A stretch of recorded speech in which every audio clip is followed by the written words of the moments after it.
बिस्मिल्लाहिर्रहमानिर्रहीम। अस्सलाम वालेकुम। वेलकम टू महम कहानी। प्लीज़ नॉवेल को लाइक कर दीजिए, अगर आप न्यू है तो सब्सक्राइब ज़रूर कर दीजिए। चलते हैं नॉवेल की तरफ। पिछले 2 दिन से घर में शादी की तैयारियां ज़ोरों शोर से चल रही थी।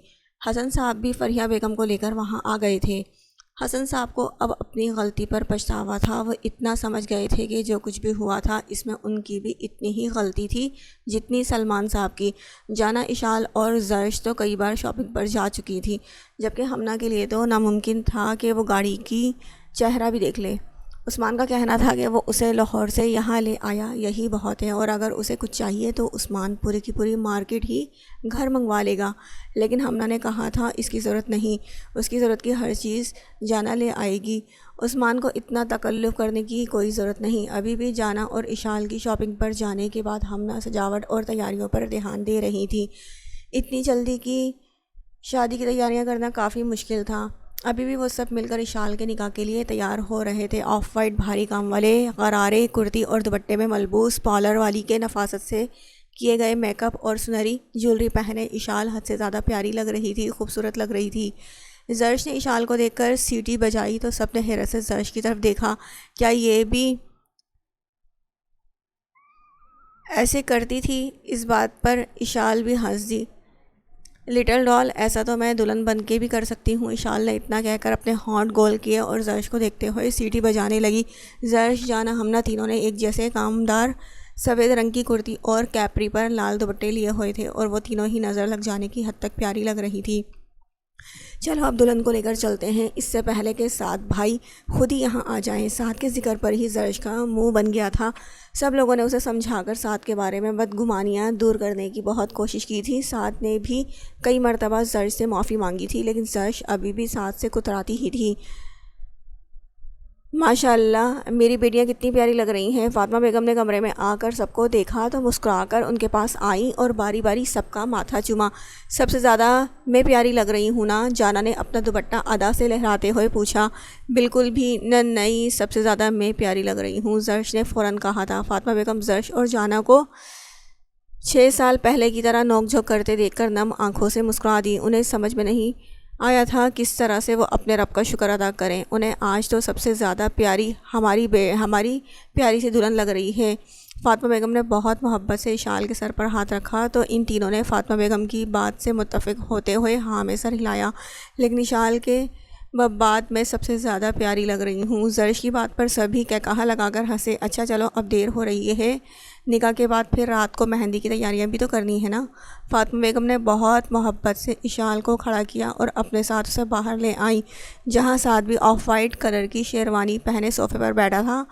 6 फुट से भी ज़्यादा कद, कसरती जिस्म और खूबरू नकोश के साथ साथ वजाहत का मुंह बोलता सबूत था। फातिमा बेगम ने इशाल को साथ के मुकाबिल बिठाया तो न जाने क्यों इशाल की हथेलियाँ पसीने से भीग गई थी। चले भाई, निकाह शुरू करते हैं, हमारा साथ पहले ही बहुत देर से इंतज़ार कर रहा है, शायान ने साथ के कंधे पर दबाव डालते हुए कहा।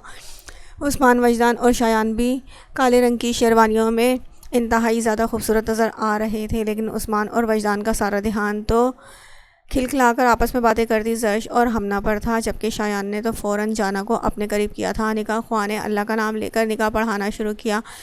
इशाल दुरानी वल्द अल्फाज दुरानी, उससे आगे तो साथ ने कुछ सुना ही नहीं था। साथ ने बहुत हैरत से इशाल को देखा। उसका जहन सिर्फ एक ही लफ्ज़ पर अटका हुआ था, वल्द अल्फाज दुरानी। यही तो वजदान के बाबा का भी तो नाम था ना। तो क्या इशाल वजदान की बहन थी? ओफ, ये कैसे पुरअसरार राज थे जिन्हें साथ समझने से कासिर था। अपनी सोचों में साथ ने इशाल का इकरार भी नहीं सुना था। होश तो उसे तब आया जब साथ ने निकाह ख्वाह के मुँह से अपना नाम सुना। कबूल है, साथ ने खुद से इस वादे के साथ अपनी रजामंदी ज़ाहिर की थी कि वो अपनी बीवी के तमाम राज जानकर ही रहेगा। साथ के 3 मरतबा रजामंदी ज़ाहिर करने पर सब लोग एक दूसरे को मुबारकबाद देने लगे। जाना ने तो बहुत मोहब्बत से इशाल का मुंह चूम लिया था। आखिरकार वो उसके प्यारे भाई की बीवी बन गई थी। मुबारक हो मिस्टर साथ ने मुस्कुराकर कहा, लेकिन अपना ध्यान साथ ने सामने ही रखा था। आपको भी मुबारक हो मिसिस इशाल, साथ ने बहुत मुश्किल से अपने कह को रोका था। इशाल दुनिया की हर लड़की से हट कर थी और साथ ख़ुद को बहुत ज़्यादा खुशकिस्मत समझ रहा था कि उसे साथ नसीब हुआ, साथ उसके नसीब में लिख दिया गया। साथ को लगा था कि अब उसकी ज़िस्त का सफ़र अपने सबसे हसीन मोड़ पर आ चुका था। निकाह ख्वाह के जाने के बाद सब लोग साद और इशाल के गिर्द दायरा बनाकर बैठ गए थे। जाना ने साद की उंगली पकड़ ली और अपनी मुँह मांगी कीमत पर ही छोड़ने का कहा था। देखो गुड़िया, ये लूटने वाला सिलसिला कल ही शुरू करना तुम।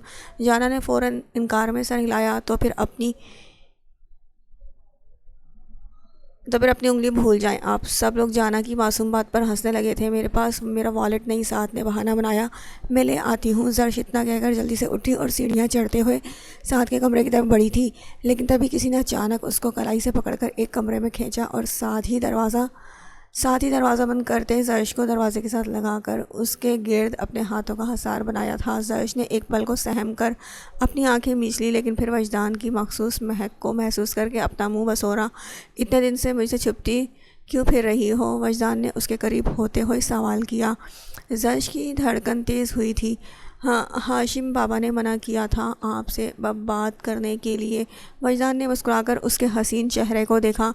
मना तो मुझे भी किया था, लेकिन फिर भी देखो, तुमसे बात करने आ ही गया ना। वजदान ने आगे होकर उसके कान में सरगोशी की तो जर्श कांप कर रह गई। आप अच्छे बेटे नहीं हैं, लेकिन मैं हूँ। वजदान ने उसकी बात पर ध्यान दिए बगैर ही अपने दहकते लब जर्श के गाल पर रखे थे। मैं पापा को बताऊंगी। जर्श के ऐसा कहने पर वजदान के लब बेसाख्ता तौर पर मुस्कुराए। क्या बताओगी? यही कि आपने मुझे कमरे में बंद करके मुझसे बात की थी। ओह अच्छा, ये नहीं बताओगी कि मैंने तुम्हें किस किया यहाँ पर? वजदान ने उसके गाल की तरफ इशारा करके पूछा। नहीं, ये नहीं बताऊंगी।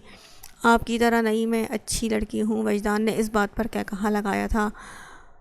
और ये अच्छी लड़की जान है मेरी, बहुत ज़्यादा खूबसूरत लग रही हो। वजदान के बहुत मोहब्बत से कहने पर जर्श शर्मा कर खुद ही मैं सिमटी थी। वजदान बेखुद सा होकर उसके सुर्ख लिपस्टिक से सजे होंठों पर झुकने लगा। वजदान चूहा। जर्श के चिल्लाने पर वजदान ने पलट कर देखा, लेकिन इतना मौका पाते ही जर्श दरवाज़ा खोलकर जल्दी से भाग गई थी। वजदान के लब उसकी चालाकी पर मुस्कुराए।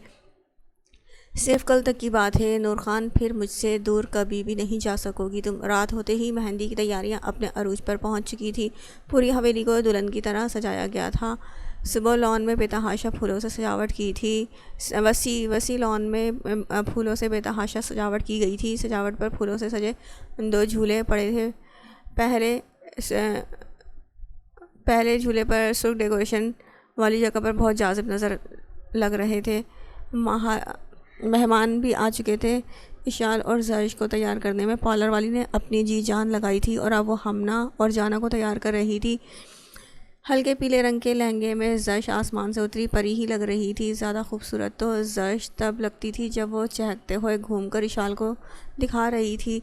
मल्टी कलर के लहंगे में मुनासिब ज्वेलरी पहने इशाल भी तो एक हूर ही लग रही थी, जबकि हमना और जाना ने बिल्कुल एक जैसे गुलाबी रंग के लहंगे पहने हुए थे। वो चारों हुस्न का पेकर बनी लॉन में आई थी। हमना ने जर्श को और जाना ने इशाल को थामा हुआ था। जिस चीज़ की नज़र उन पर पड़ रही थी वो पलटना ही भूल जाती थी। वजदान का तो दिल कर रहा था जाकर जर्श का घूंघट निकाल दे, ताकि जर्श के यह हसीन रूप कोई और ना देख पाए। जबकि साथ तो इशाल को देखते ही सांस लेना भूल चुका था। इन चारों ने मेहरून कुर्तों के नीचे सफ़ेद शलवार पहनी थी और गले में स्कार्फ लिए हुए थे। हमना ने जर्श को वजदान के अकब में बिठाया तो घबराहट के मारे जर्श के हाथ कँपकँपाने लगे, जिनको कुछ देर बाद ही वजदान ने अपने पुरहिद्दत हाथों में थाम लिया था। इशाल तो हर चीज़ को ऐसे देख रही थी जैसे वहाँ कोई था ही नहीं, और वह जानती भी नहीं थी कि ये बात उसके मजाजी खुदा को कितनी नागवार गुजर रही थी। कुछ देर बैठकर सब लोगों को हंसते बातें करते मजाक करते देखकर जर्श ने अपना मुंह बसोरा था। साथ बैठा वजदान भी तो साथ से बातें कर रहा था। बिल्कुल अच्छी नहीं है हमारी शादी, जर्श ने मुंह बनाकर कहा तो वजदान ने हैरानी से जर्श की तरफ देखा। क्यों नूर खान, क्या हो गया है? देखे ना, सब हंस रहे हैं, बातें कर रहे हैं, और जिनकी शादी है उन्हें यहाँ बिठा दिया गया है। अपनी मासूम बीवी की बात पर वजदान खुलकर मुस्कुराया और फिर कुछ देर के बाद उठकर वहाँ से चला गया। उसके जाते ही जाना जर्श के पास आकर बैठ गई थी। कितना मज़ा आ रहा है ना? बिल्कुल नहीं, जर्श ने जल्दी से जाना की बात कही, लेकिन इससे पहले कि जाना जर्श को कुछ कहती अचानक ही तमाम लाइट्स बंद हो गई थी। एक हलचल सी पैदा हुई। थोड़ी देर के बाद ही लॉन के बिल्कुल वस्त में मौजूद लाइट्स ऑन हुई और वजदान वहाँ खड़ा था। सब ने हैरत से वजदान को देखा। तभी स्पीकर से म्यूज़िक बजने की आवाज़ पर वजदान ने आहिस्ता से डांस करना शुरू किया था। सब लोगों की हैरत से तालियों और हुटिंग की आवाज़ें आने लगी थी। ये वजदान भाई द करेला ही है ना? जाना ने आंखें फाड़कर वजदान को देखते हुए कहा। तभी गाने के बोल स्पीकर से फ़ज़ा में गूंजे। अखा दे कटोरे सुरमा बटोरे लग दे छिछोरे बड़े हाई फाई दिल ते दराई साड़े चल जाती मार दे गलाई को माथे वाए वाए चाय में डूबा बिस्किट हो गया मैं तो एवे एवे एवे एवे लुट गया। वजदान ने बहुत अच्छा डांस किया था। सभी ने काफ़ी तालियां बजाईं। तभी जाना साद और इशाल का हाथ थाम कर खींचते हुए इन दोनों को वहां लाई। इशाल मुसलसल इनकार में सर हिला रही थी, लेकिन सब लोग तालियां बजाकर इशाल का नाम पुकार रहे थे। अब इतना भी भाव मत खाएं मिसेस साद। साद की सरगोशी पर इशाल ने अपनी आंखें छोटी करके साद को देखा और फिर अपनी कमर पर हाथ रखा। हटवे नगोड़े नीम दे पकोड़े पीछा क्यों ना छोड़े घूमे दाएं बाएं तुझको सुधारूं जूती में उतारूं सर पे मारूं तेरे दुहाए दुहाए रोमियो बना परमिट हो गया तू तो एवे एवे एवे एवे लुट गया।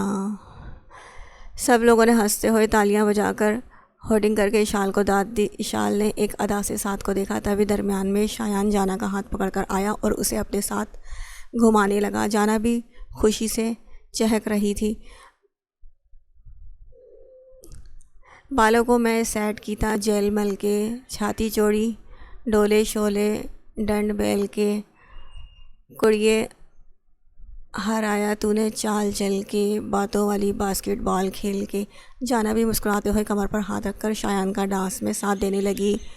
जेल वेल देख छोरी पटदी नहीं डोलों से उम्र सारी कटदी नहीं खूब पहचानूं तेरे दिल में है क्या फितरत छोरों की पलटती नहीं कर देखा मक्खी जैसा फिट हो गया तू तो एवे एवे एवे एवे लुट गया। जाना ने मुस्कुराकर शायान को देखा तो शायान ने शरारत से एक आंख दबाई। जाना अपने पाँव के नाखून तक सुर्ख हुई थी। हाशिम साहब ने उस्मान को आगे किया।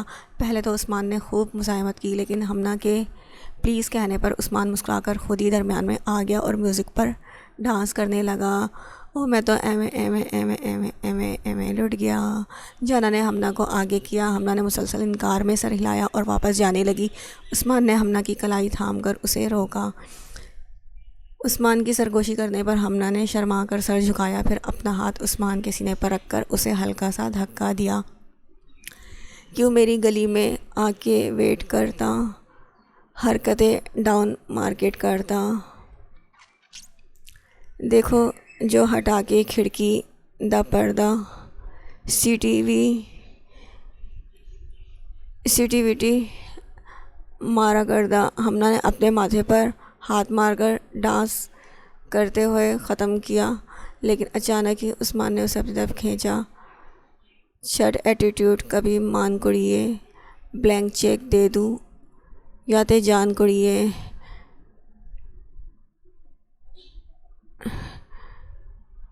एट द उम्मीद दिल कर नरम ज़रा देख ले ये घबरू जवान कुड़िए 6 फुट से 1.5 फुट हो गया मैं तो एवे एवे एवे एवे लुट गया। उस्मान के डांस ख़त्म करते ही सब ने होर्डिंग करके तालियां बजाई थी। अब तो मज़ा आया ना? वजदान ने खिलखिलाकर हंसती हुई जर से पूछा था।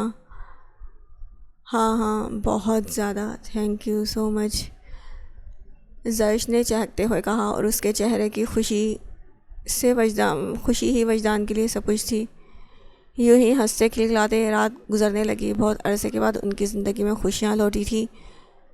फंक्शन काफ़ी देर चलता रहा था। इशाल कपड़े तब्दील करने अपने कमरे में आई थी। ऐसे भारी लिबास पहनने की उसे बिल्कुल भी आदत नहीं थी और अब उसे खुद से भी उलझन हो रही थी।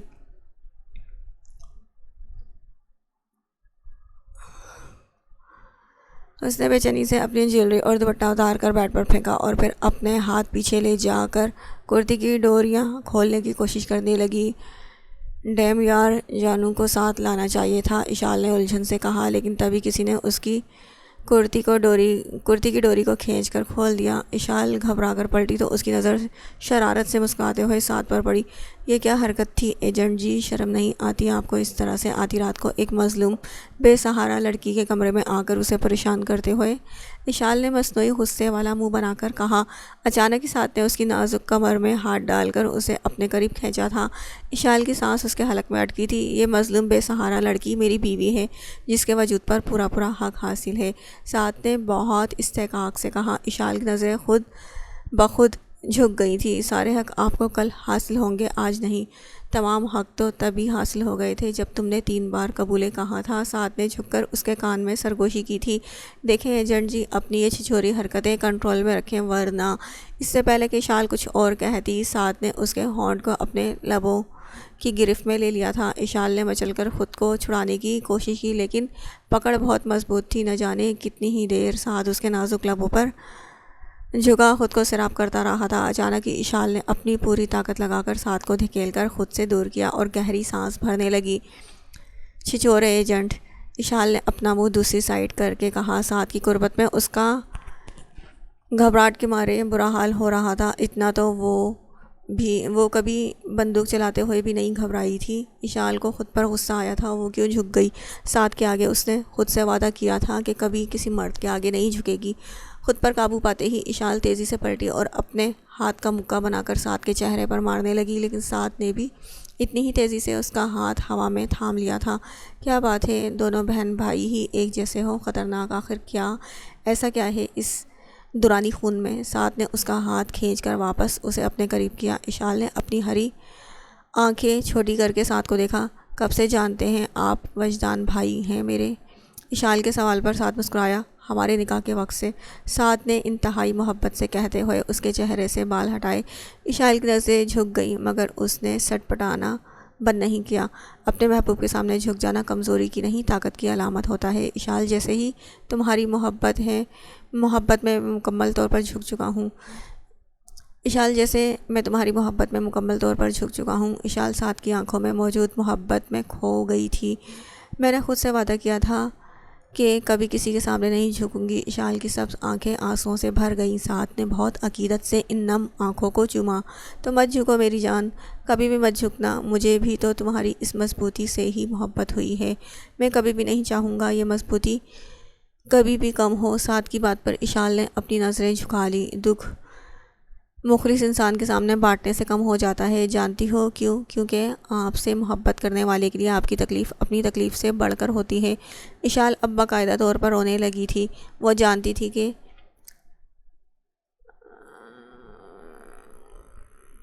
वो हार चुकी है साथ की मोहब्बत के आगे। हाँ, मैं सिकंदर दुरानी की ही बहन हूँ, अल्फाज दुरानी और शहाना दुरानी की बेटी माजी। शहाना कैसे अपने इकलौते लाल को मरते हुए देखती, इससे पहले वो 1000 मौत मरना पसंद करती, और अपना गला काटते वक्त उसने यही सोचा था कि मर जाएगी तो मज़ीद गम नहीं सहना पड़ेंगे उसे। लेकिन शराज हसन सिकंदर को वहाँ से भेजते ही फ़ौरन शहाना को अस्पताल ले गया था। चूँकि गला शहाना ने ख़ुद काटा था तो वो ज़्यादा ज़ोर नहीं लगा पाई थी और वो कट बहुत हल्का सा था। शहाना बच तो गई थी, लेकिन डॉक्टर ने कहा था वो फिर कभी बोल नहीं पाएंगी। फिर अपने होश में आते ही शहाना ने अपने सिकंदर के बारे में जानना चाहा तो शराज हसन के सबसे ख़ास आदमी और बॉडीगार्ड फरमान को बताना पड़ा कि उसका बेटा अब इस दुनिया में नहीं रहा। अगले दिन ही उसे बम पहनाकर एक धमाके में मार दिया गया था। ये जानना ही था कि शहाना बिल्कुल ही टूट गई थी। क्या मकसद था उसकी ज़िंदगी का? कुछ भी तो नहीं, उसे बस मरना था। हाँ, वो मरना चाहती थी। ऐसा सोचकर शहाना ने फरमान से एक चाकू छीना और उसे अपने पेट पर मारने लगी, मगर ऐन वक्त पर फरमान ने शहाना का हाथ पकड़ लिया। पागल हो गई हो बहन, मत करो ऐसा। अपना ना सही अपने होने वाले बच्चे का तो ख्याल करो, वो जो इस दुनिया में आया ही नहीं। इस बात पर शहाना ने ठिठक कर फरमान को देखा। हाँ शहाना बाजी, यही तो आखिरी निशानी बची है तुम्हारे पास अल्फाज की, इसे भी ख़त्म कर दोगी क्या? चाकू खुद ब खुद शहाना के हाथ से छूटकर ज़मीन पर गिरा था। खुदा के इस फैसले पर शहाना बहुत हैरान हुई। मज़ीद औलाद की तो उन्होंने कभी चाह ही नहीं की थी। उनके लिए तो उनका पूरा ख़ानदान पूरा जहाँ सिकंदर था, हाँ वो भला कैसे अपनी औलाद की जान लेती। इस बेदर्द दुनिया में जीना था, अपनी औलाद के खातिर जीना था। फिर डॉक्टर ने भी शाहाना को बताया कि 2 महीने हो चुके हैं उसे उम्मीद से होए, लेकिन शाहाना अपनी परेशानी में अपनी कैफियत का अंदाज़ा ही नहीं लगा पाई थी। शराज को जब शाहाना और उसके बच्चे के बारे में पता चला तो उसने सोचा कि अल्फाज की इस निशानी को भी पैदा होने से पहले ही ख़त्म करवा दे, लेकिन वो चाह कर भी ऐसा नहीं कर पाया था। जो गुनाह उसने किए थे उनका करपना खौफ उसके दिल में बैठ गया था, जो उसे रात रात भर सोने नहीं देता था। शराज को लगता था कि ये शाहाना की बददुआओं की वजह से हुआ है, इसीलिए शराज ने उसका ख्याल रखना शुरू कर दिया कि शायद उसका पछतावा, उसका खौफ थोड़ा कम हो जाए। शराज ने शाहाना को फरमान के साथ इंग्लिस्तान भी पहुँचा दिया। ख़ुद भी सुकून की तलाश में शाहाना से मिलने के लिए जाता और उसके पैर पकड़कर रोता रहता था, मगर सुकून कभी भी शराज को हासिल नहीं हुआ था। गुनाह का एहसास उसे अंदर ही अंदर ख़त्म कर रहा था। शाहाना ने बहुत ज़्यादा दुआएं की कि अल्लाह उसे एक बेटा दे जो मजबूत हो, उसका सहारा बने, जो उसका सिकंदर हो, लेकिन अल्लाह को तो कुछ और ही मंजूर था। शाहाना के यहाँ बहुत ही खूबसूरत सी बेटी पैदा हुई थी, जिसके बारे में जानकर ही शाहाना बहुत ज़्यादा रोई। वो तो एक बेटा चाहती थी, सिकंदर चाहती थी, जो कि उसकी हिफाजत करता, उसे इंसाफ दिलाता। लेकिन इस लड़की को शाहाना इस दुनिया से कैसे बचाती, शिराज हसन से कैसे बचाती। मगर फिर इस बच्ची ने अपनी बड़ी सी सब्ज़ आंखें खोलकर शाहाना को देखा। वो आंखें बिल्कुल वैसी ही थी उसके सिकंदर जैसी। तुम सिकंदर हो बेटा, सिकंदर हो तुम मेरा, शाहाना ने रोते हुए अपने खामोश लबों से कहा। फरमान ने इस बच्ची का नाम इशाल रखा था। शिराज को जब इसका इल्म हुआ तो वो इशाल को देखने आया। इशाल की मासूम सूरत देखकर शिराज के अंदर वो सुकून उतरा जो वो इतने माह से तलाश कर रहा था। इस मासूम बच्ची की एक झलक पर शिराज का सारा खौफ, सारा पछतावा मिट गया था और इस बच्ची की जगह सुकून ने ले ली थी। शाहाना का बस चलता था वो शिराज का साया भी इशाल पर नहीं पड़ने देती, लेकिन शिराज छुप छुपा कर इशाल को उठा ही लेता और फिर अपनी बेटियों से भी ज़्यादा वो इशाल से प्यार करने लगा। इशाल ने बड़े होते हुए अपने नाम से भी ज़्यादा सिकंदर का नाम सुना था। उसकी माँ बोलती तो नहीं थी, लेकिन अपने इशारों से इशाल को हर जुल्म, हर सितम के बारे में बता देती। इशाल ने कभी सिकंदर की तस्वीर भी नहीं देखी। शाहाना के पास इशाल को दिखाने के लिए ऐसा कुछ भी नहीं था। शाहाना की बातों में हर एक बात होती कि अगर उसका सिकंदर ज़िंदा होता तो उसके साथ ये सब नहीं होता, आज़ाद होते, वो कैद नहीं होते।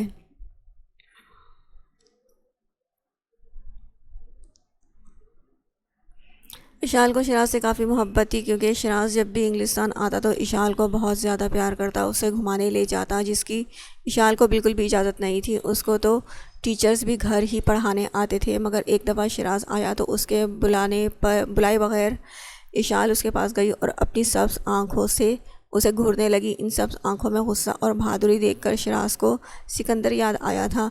शिराज को लगा जैसे इस लड़की के जिस्म में सिकंदर की ही रूह थी। आप बुरे हैं, इशाल ने इंतहाई गुस्से से कहा। शिराज ने अपना सर झुकाकर हाँ में सर हिलाया। हाँ मेरा बच्चा, मैं बुरा हूँ, बहुत ज़्यादा बुरा।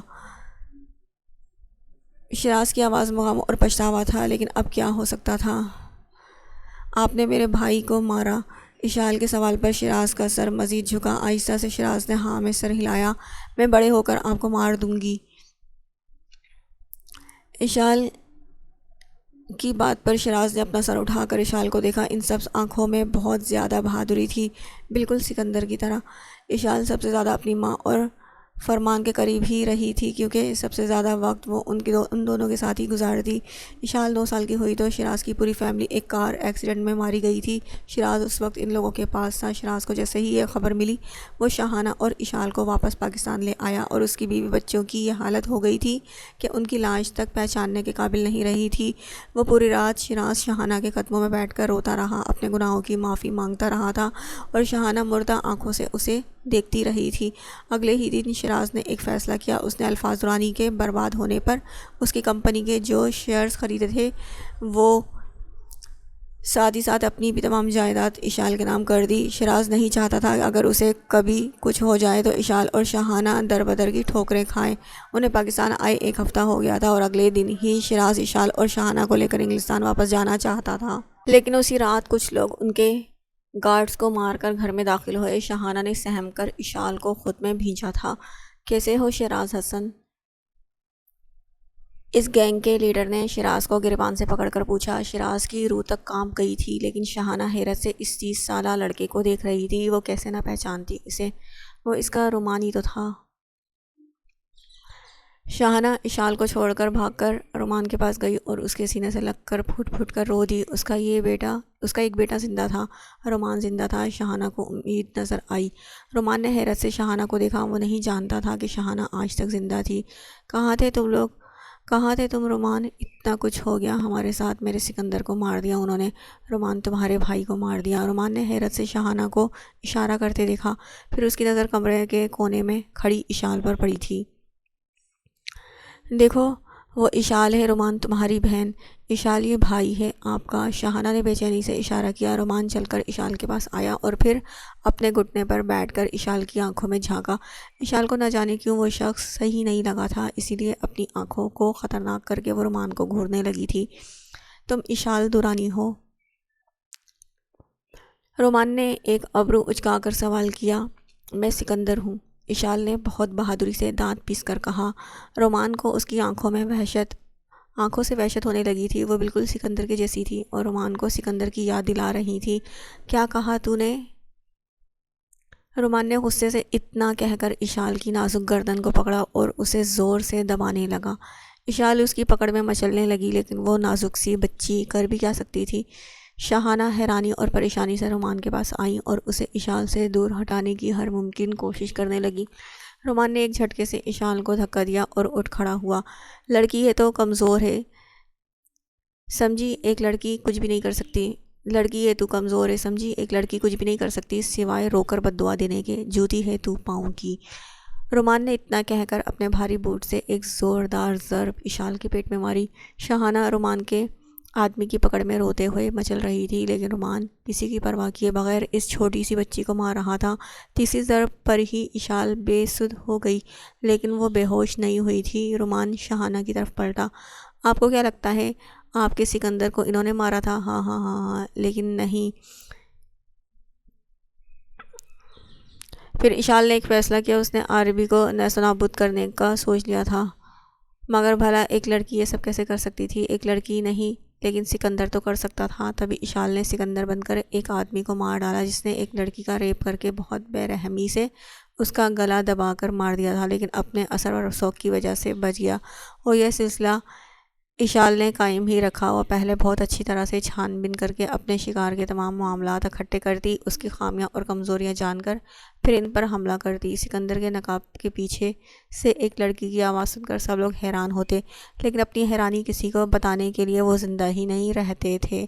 आरबी के बारे में पता लगाते हुए इशाल की नज़र कौम के इन दुश्मनों पर पड़ी जो बहुत बहादुरी से गुनाह करके बच जाते और फिर से वो गुनाह करने निकल पड़ते थे। इसीलिए आरबी को ढूंढने के लिए साथ इशाल उनकी भी दुश्मन हो गई। इशाल ने आरबी का पता लगाने की हर मुमकिन कोशिश की, लेकिन आरबी ने अपनी मालूमात कुछ ज़्यादा ही खुफिया रखी हुई थी। इशाल के पास बस उसके बचपन की एक तस्वीर ही थी और उसके नाम के अलावा इशाल कुछ भी नहीं जानती थी। इशाल को अब एक ही हल नज़र आया, आरबी तक सिकंदर का नाम पहुंचाना। फिर वो आरबी को नहीं, आरबी ख़ुद उसे ढूंढता। इसीलिए इस पार्किंग एरिया में आरबी के आदमी को मारने के बाद अपना हुलिया बदलकर इशाल पुलिस स्टेशन गई और उन्हें सिकंदर के बारे में बताने लगी। पुलिस ने भी उसे सरकारी गवाह के तौर पर प्रोटेक्शन देने की कोशिश की, लेकिन वो प्रोटेक्शन इशाल के काम में रुकावट पैदा करने लगी। इसी वजह से इशाल खुद को ही चोट पहुंचाकर कहती कि सिकंदर उसे मारना चाहता है। बहुत जगह बदलने के बाद इशाल को कर्नल आसिफ के पास भेज दिया गया। कर्नल आसिफ के पास जाकर इशाल ने उस डॉक्टर के बारे में सारी इन्फॉर्मेशन इकट्ठी कर ली, मगर कैंट एरिया की सिक्योरिटी को तोड़कर बाहर निकलना मुश्किल था। इसीलिए इशाल ने फिर से खुद पर हमले की एक्टिंग की और फिर साथ के पास भेज दी गई। ये पहली मर्तबा हुआ था कि उसे एक जवान आदमी के पास भेजा गया था। इशाल ने बहुत जल्दी उनके घर आकर चीज़ों को ऑब्ज़र्व कर लिया। यहाँ से वो अपना काम बहुत आसानी से कर सकती थी। जब इशाल ने पहली मर्तबा वजदान को देखा तो उसे कुछ अजीब सा लगा। वजदान खान की आंखें बिल्कुल इशाल की तरह थी, लेकिन ये एक इत्तेफाक भी तो हो सकता था। इशाल ने मासूमियत और मज़लूमियत का दिखावा करके साथ को तो खुद पर पुख्ता यकीन दिला दिया था, लेकिन इतना वो समझ गई थी कि वजदान खान काफ़ी ज़्यादा चालाक आदमी है, इससे बचकर रहना होगा। सब कुछ इशाल के प्लान के मुताबिक हुआ। उसने उन डॉक्टर्स के नाम पर धब्बे को भी मिटा दिया, लेकिन इशाल ने यह नहीं सोचा था कि उसकी दोस्ती जर्श जैसी मासूम लड़की से हो जाएगी, और ना ही उसने ये सोचा था कि जर्श भी बिल्कुल उसकी तरह इस रोमान के मुजालिम का शिकार होगी। जर्श का सच जानकर इशाल ने खुद से वादा किया था कि वो आरबी को उसके अंजाम तक पहुंचा कर रहेगी, फिर चाहे कुछ भी हो जाए। इशाल ये भी समझ गई थी कि वजदान खान उस पर शक करने लगा है, इसीलिए उसने जर्श को वो तरीके बताए ताकि वजदान अपनी तमाम तवज्जो जर्श पर कर दे। और इशाल का ये प्लान बहुत कामयाब भी रहा था, पर उसने ये नहीं सोचा था कि वजदान इस कदर बेहिस होगा कि उस लड़की के मासूम दिल को चकनाचूर कर दे। ना ही उसने ये सोचा था कि वजदान की बेरुखी की वजह से जर्श घर छोड़कर आरबी के हाथ लग जाएगी।